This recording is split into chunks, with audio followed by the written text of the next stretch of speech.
Morning, Delia. So lovely to speak to you again. And I've actually got your book here, like Feed Your Brain, which I've been reading and really enjoying.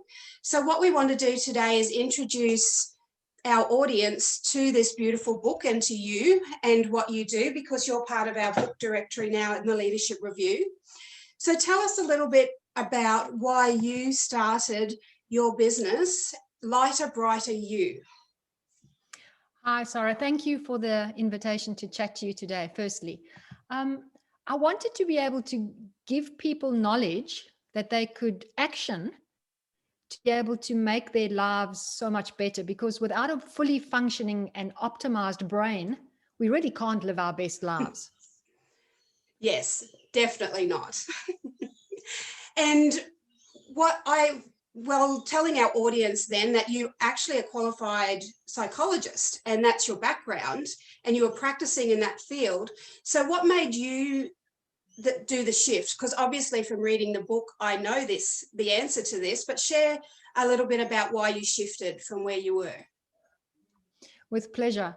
It was actually really difficult for me to come to terms with the fact that I needed to shift, because I was working with a bunch of really smart school kids who were failing at school. You know, these are the kids that are really frustrating to their parents and teachers who should be doing really well. But I was looking at the psychological variables that led to underachievement.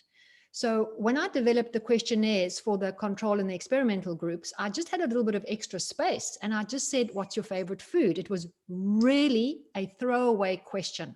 Yeah. I never expected it to change my destiny, but it did, because every one of the children in the experimental group, the smart kids who were failing, loved junk food. And all the kids in my control group, that's the group that was smart and doing well, didn't love junk food. They liked other stuff like Sunday roast and whatever. And I was like, wow. And, 25 years ago, which ages me, psychology was really very conventional and everyone did the talking cure a certain way. And when I started asking questions about, nutrition and the brain, I was really frowned at. So I really had to break away from that group of thinking to just investigate something that I knew had potential. And so I stumbled across the field of nutritional neuroscience, and here we are. Wonderful. And aren't we glad that you did that? Because it's a fascinating field that not a lot of people know a lot about.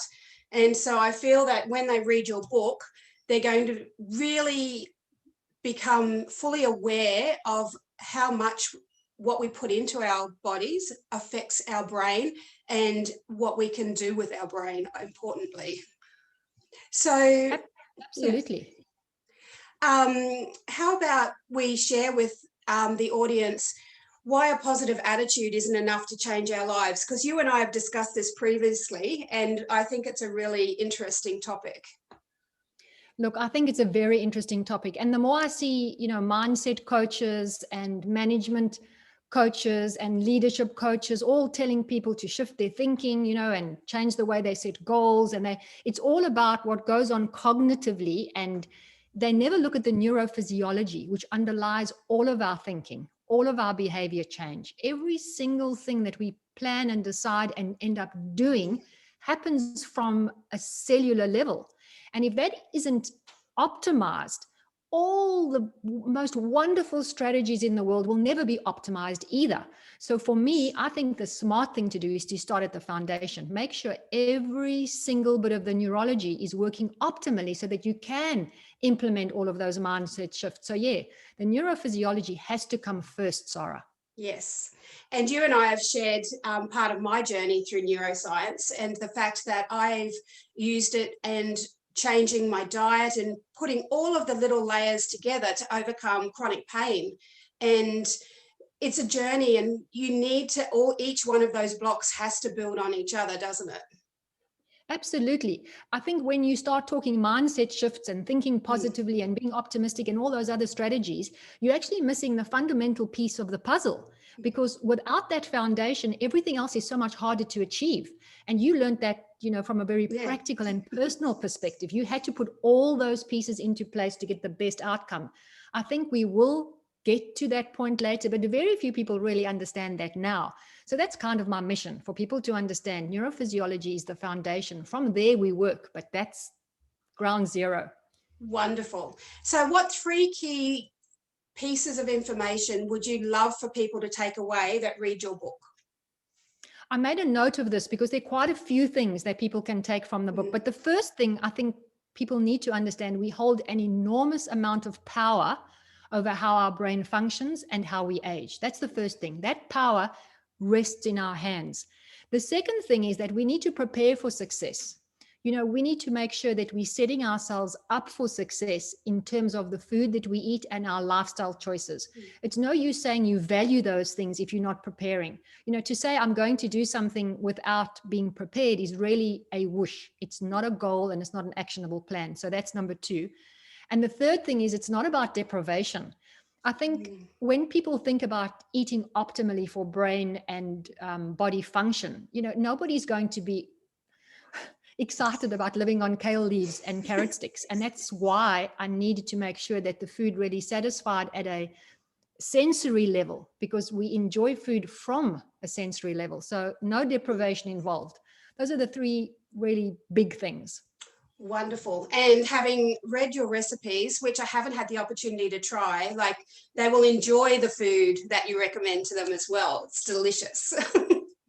Thank you. So let's do a little, what I'm calling speed dating with the author and get to know you a little bit better in 60 seconds. So tell us, what lesson would you tell your younger self if you could today? Not to make a fuss about things that are unimportant. I think when you're young, you think everything is a mountain, but as you get older, you realize most of them are molehills. So really just shrug, walk away and get on with it. You're right. And if you could sit down with any leader in the world, past or present, who would it be?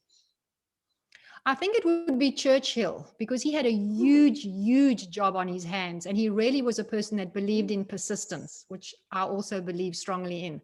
So I'd like to sit down and chat to him, and also how he managed to accomplish so much from his bed. Yes, and isn't it amazing how now in this era of crazy media everywhere, if you put that spotlight on leaders that made tremendous differences historically, it would be a completely different look that we'd get of them. Absolutely. Yeah. But look, he managed to save, the Western world. So if you think about that, he really accomplished a lot. Yeah, no, he's a good choice, a fascinating man. I really enjoy reading historical works around him. So what is just one value that guides your life each day? I think I really do understand that our daily decisions do determine our destiny. Even when things go wrong and you're making the right decisions daily, you've got a better chance of being successful than if you're not. So I really do understand the power of daily decisions and daily habits. Wonderful. And what legacy would you like to leave to your children? Persistence. Never give up. Keep going. I love that. Yes. And very important. I mean, resilience comes from that, doesn't it, really? Absolutely, it does. And you have to have a mindset and a neurophysiology to make sure you can stay resilient and persist. Wonderful. So tell us a favorite quote and leave that with us that you like to keep front of mind. Okay, I think I'd go back to daily decisions determine your destiny. That really resonates with me, and that is a guiding principle for me. So yeah, I'll stick with that. I'm a bit of a boring date, but yeah.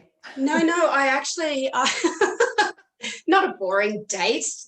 No, I think that the thing for leaders is that small decisions we make each day impact ourselves, but they impact others as well. So that's why it is important that you have that focus front of mind, because you don't, like, a small decision can compound and create ridiculously positive results, and you have to be focused on those small decisions.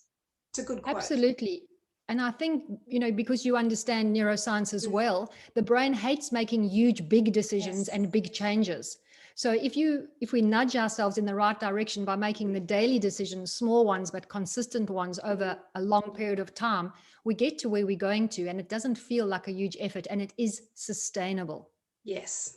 Wonderful. Wise words to end on, Delia. Thank you very much for your time today. And once again, like, highly recommend your book, Feed Your Brain, and that 7 Steps to a Lighter, Brighter You. I'm really enjoying it. I haven't quite finished it because there's so much valuable information in there around the neuroscience, which I adore, as you know. And I look forward to finishing it and trying the recipes as well. So Fabulous. Thank you. You're very welcome. And I look forward to chatting to you again soon. Absolutely. Thank you, Sarah. Have a good day. You too.